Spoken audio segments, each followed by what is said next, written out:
창세기 4장 1절부터 7절 말씀으로 하나님 말씀 증거하겠습니다.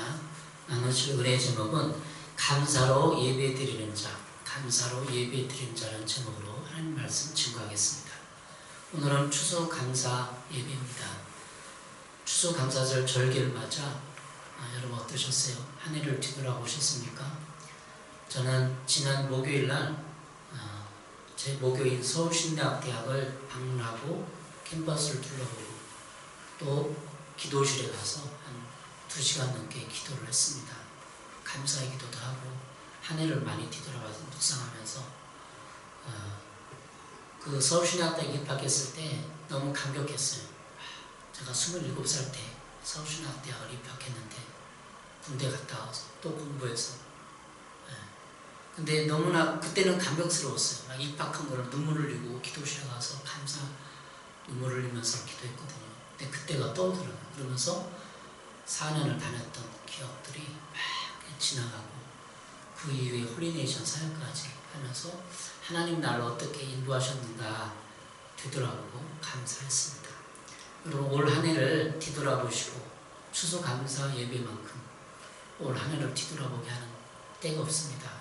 11월 마지막인데 12월 되면 한 해가 다 끝나잖아요. 한 해를 뒤돌아보고 하나님이 나에게 이루신 은혜를 생각하고 감사하는 한 해 되시길 바랍니다. 그리스도인들이 인생 문제에 꼬였을 때 실타래를 풀듯이 그 하나님을 만나는 시간 가지고 인생의 문제를 뒤돌아보고 인생을 또 실타를 풀어갑니다.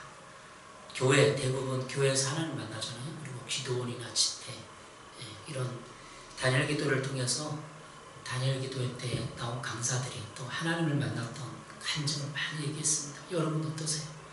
올 한 해 진짜 하나님을 만난 하나님의 음성을 듣는 하나님의 어떤 환상을 보고 꿈을 꾼 기억들이 있나요? 그걸 뒤돌아보면서 올 한 해 은혜로 마무리하시고 감사로 마무리하시길 바라는 마음으로 설교를 준비했습니다. 하나님을 만난 시간들 있습니까? 추억들. 저는 서울신학대학을 방문했고 또 모교회가 부천 원정동의 시온성교회예요. 시온성교회에서 중학교 2학년 때 하나님을 만났는데 그런 인생의 모든 내용들을 감사하게 됐습니다. 장소가 중요한 것 같아요. 내가 서울신학대에 가니까 제가 서울신학대에 가니까 그곳에서 지나가는 애들이 막 생각나잖아요. 그러니까 장소가 중요한 것 같아요. 하나님을 만나는 장소. 또 올해는 하나님 은혜로 제주를 방문해서 교회 성장학교 세미나 때문에 갔는데 제주 가니까 또 그쪽에 장소가 옮기니까 여러 가지 생각이 나더라고요. 생각이 정리가 되고.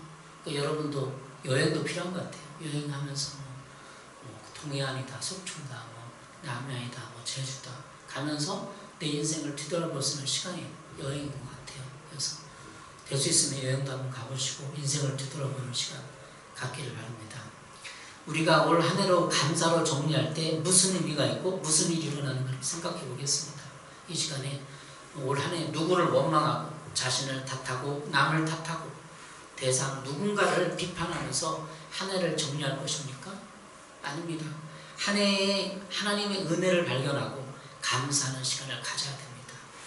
추수감사 예배는 미국의 청교도들이 미국 땅에 건너가서 영국이나 유럽에서 이렇게 미국 땅으로 건너가서 이렇게 봄에 추수 싹을 뿌리고 여러 가지 열매를 거둔 그것을 추수감사 예배로 드린 날을 기념하는 게 추수감사 예배예요.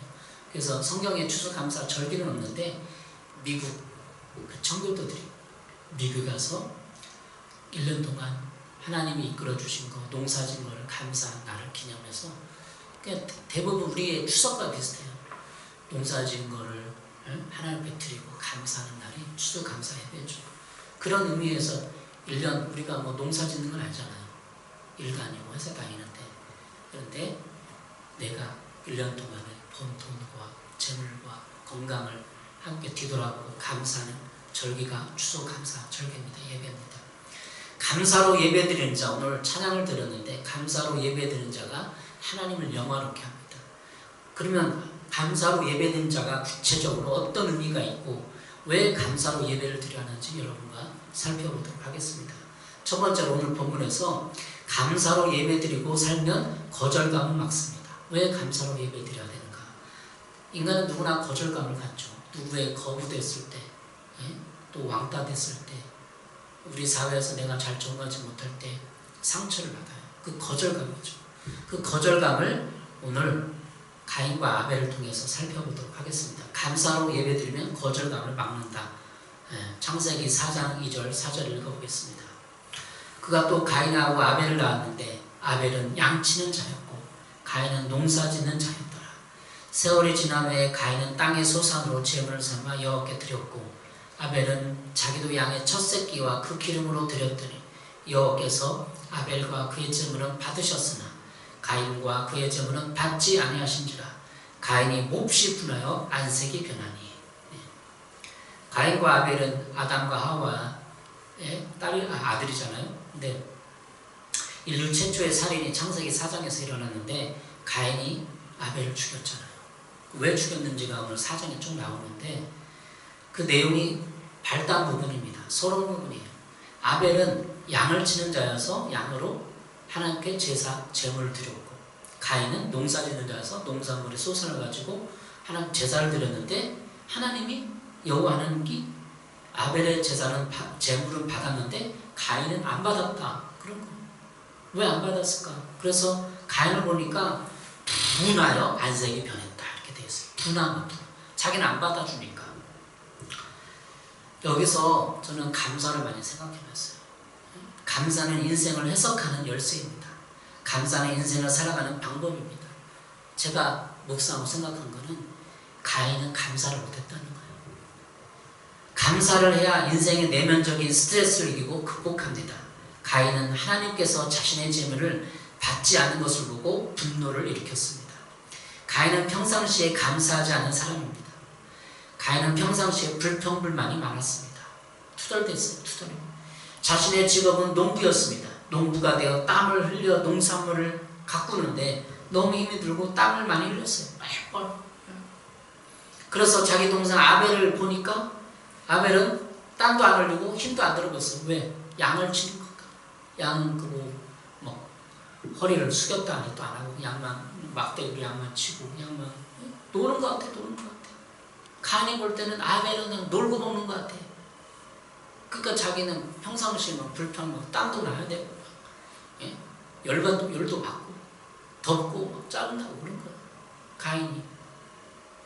가인이 보기에 아벨은 태양이 아주 뜨거운 낮에 밤에 나가서 농작물을 가꾸지 않아도 됐습니다. 가인은 아벨을 보면서 자기 직업에 대한 장점과 감사를 찾지 못했습니다. 반면에 아벨은 감사했습니다. 자기의 삶을 받아들이고 양을 치는 목자로서 자신의 일을 수용하고 받아들였습니다. 아벨이라고 왜 양 치는 일이 힘들지 않겠어요?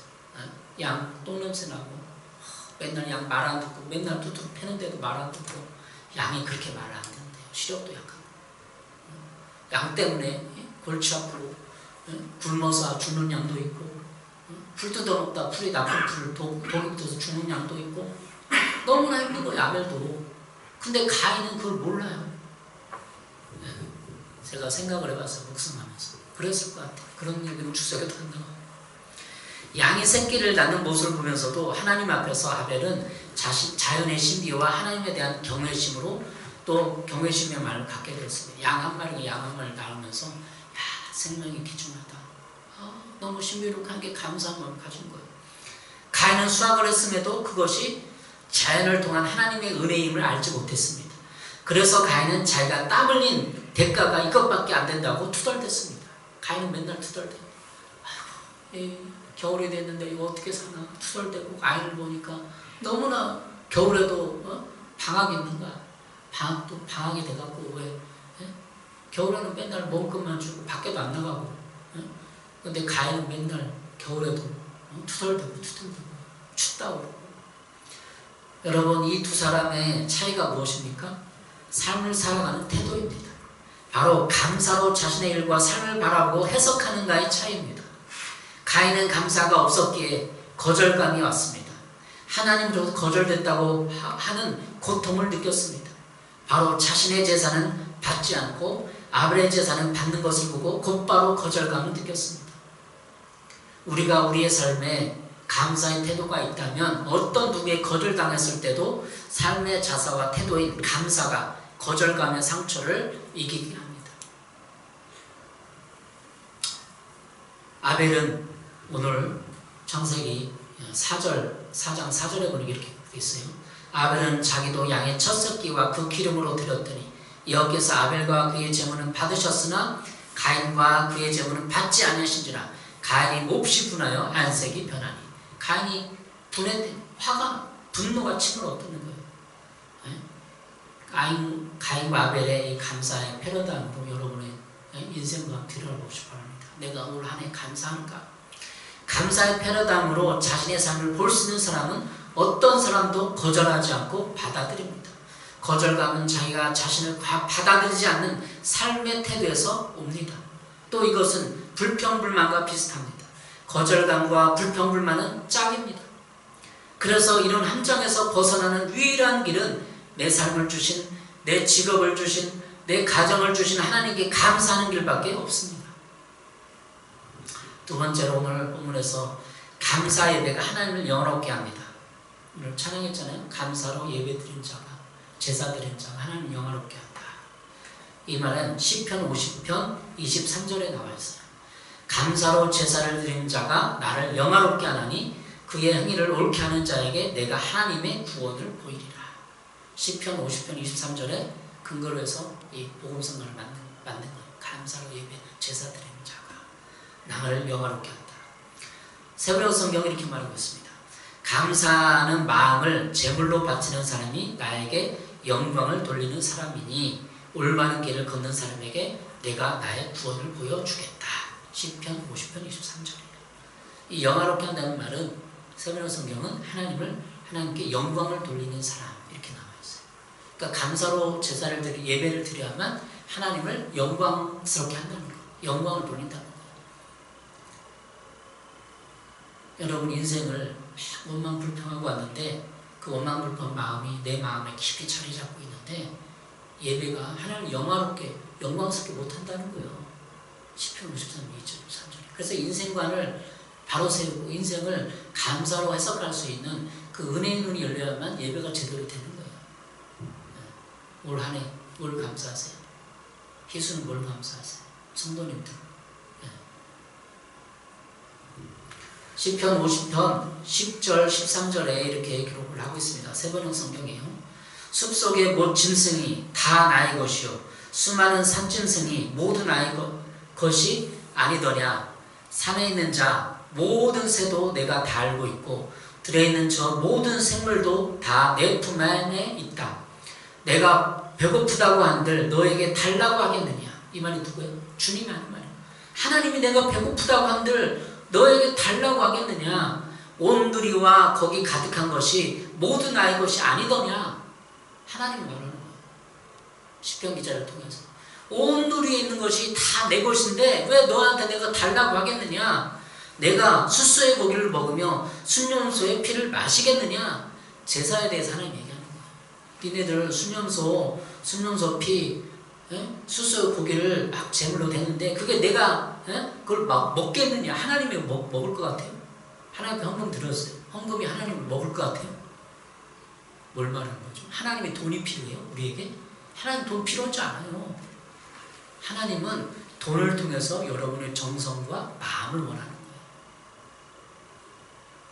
거예요. 표준 세번역 시편 50편 14절 15절을 이렇게 말하고 있습니다. 너희가 하나님에게 가져올 참 제사는 감사하는 마음이요 너희가 가장 높으신 분에게 가져올 참 서원제는 너희가 맹세한 것을 지키는 바로 그것이다. 여러분 교회는 재정이 필요하잖아요. 헌금. 근데 헌금을 하나님이 원하는 게 아니에요. 교회를 세운 제도가 하나님이 세우셨기 때문에 그 돈으로 교회를 재정을 운영하기 위해서 교회 재정이 헌금으로 드는 것 뿐이에요. 구약시대는 재물이잖아요. 신약시대 때는 재물이 아니죠. 예수님이 재물이 됐으니까 우리의 정성과 우리 마음을 담아서 헌금을 드리면 하나님이 헌금으로 교회를 운영할 뿐이지 하나님은 돈이 필요 없어요. 관심이 필요 없어요. 하나님은 우리의 마음이 필요한 거예요. 얼마나 하나님을 사랑하고 예비하는 그 마음을 받기만 하시는 거죠. 세 번째, 오늘 세 번째 우리 본문에서 볼 수 있는 것은 감사 생활이 죄를 다스리게 한다는 거예요. 감사 생활이 죄를 다스리게 한다. 창세기 4장 5절 7절입니다. 읽어보겠습니다. 가인과 그의 재물은 받지 아니하신지라 가인이 몹시 분하여 안색이 변하니 여호와께서 가인에게 이르시되 네게 분하여함은 어찌 됨이며 안색이 변하면 어찌 됨이냐 내가 선을 행하면 어찌 낯을 들지 못하겠느냐. 이 낯이 얼굴이에요. 내가 선을 행하면 어찌 얼굴을 들지 못하겠느냐. 선을 행하지 아니하면 죄가 문에 엎드려 있느니라. 죄가 너를 원하나 너는 죄를 다스릴지니라.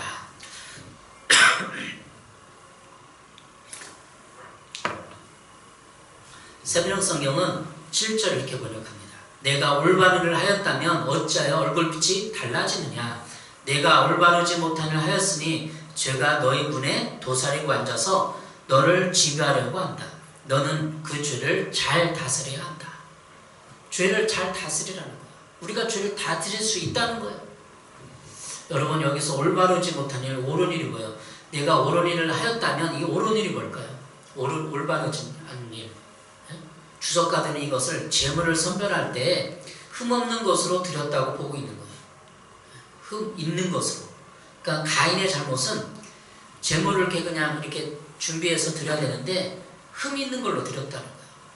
아벨은 자신의 재물 중에서 제일 좋은 것을 드렸고 가인은 그렇게 세심하게 재물을 준비하지 못했던 것 같습니다.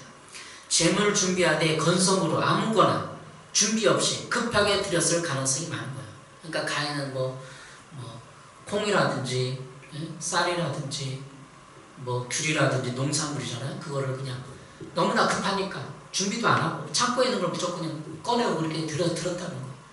귤 여러분 막 썩은 거나 사과 같은 거 썩은 거나 쌀 같은 거 벌어져 먹은 거 막 이런 걸 막 들었다는 거 안 맞아요. 막 그렇게 상상해 상상. 흠이 있다는 거 그런 걸 말하는 거죠.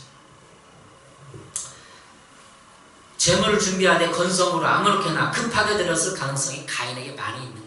어쨌든 가인은 그런 까닭에 재물이 흠이 있는 것, 예를 들면 상했거나 최상의 것이 나는 것들로 재물을 드렸을 가능성이 많습니다.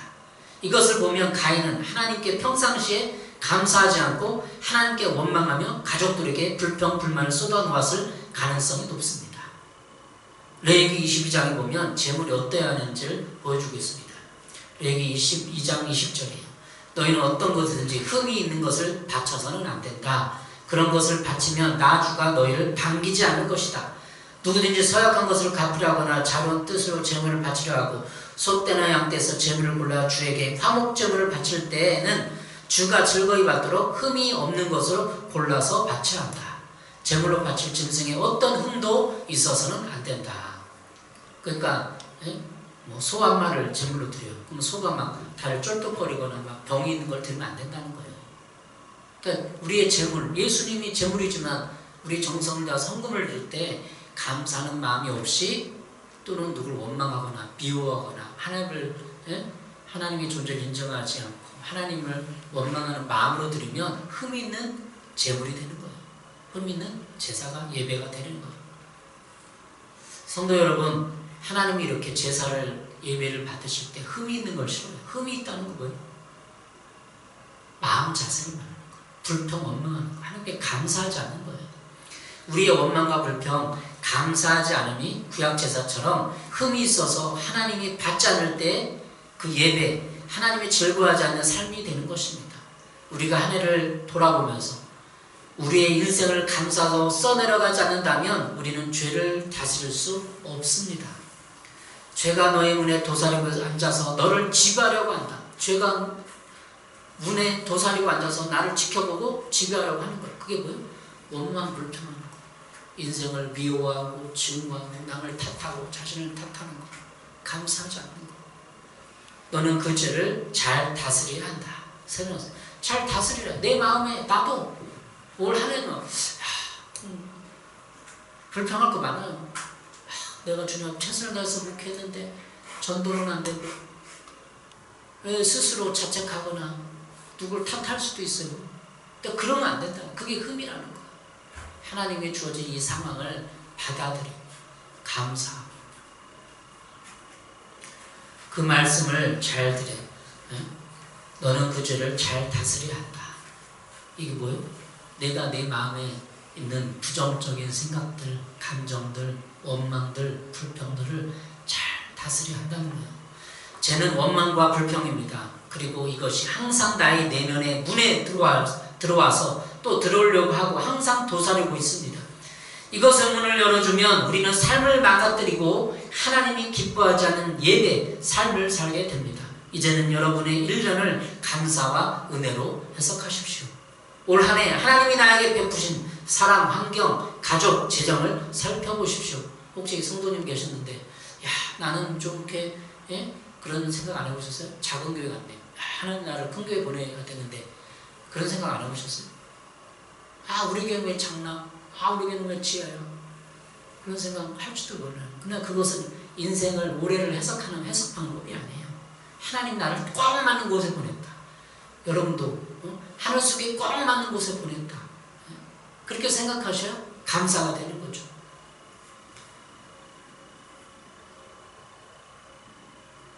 여러분의 열매 없음도 좀 더 인내하고 기다리면 하나님의 시간에, 하나님의 때에 하나님이 여러분에게 아름다운 열매들로 안겨주실 것입니다. 여러분이 앞으로 개인 예배와 주일 예배 때마다 감사 제목을 찾고 예배드리면 삶의 스트레스와 거절감을 이겨낼 수 있을 것입니다. 또한 감사 생활과 예배가 하나님께 영광 돌릴 것이고 감사 생활이 여러분의 원망과 불평의 죄를 다스릴 수 있을 것입니다. 2023년도에 모든 것을 감사로 바꾸시고 하나님의 은혜를 헤아려보는 여러분 되시기를 바랍니다. 기도하겠습니다.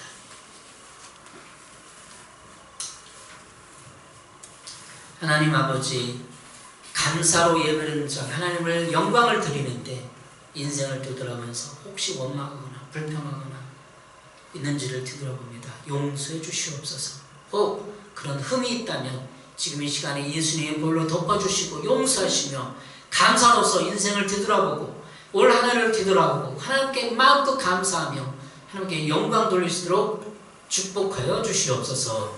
예수님의 이름으로 기도했습니다. 아멘.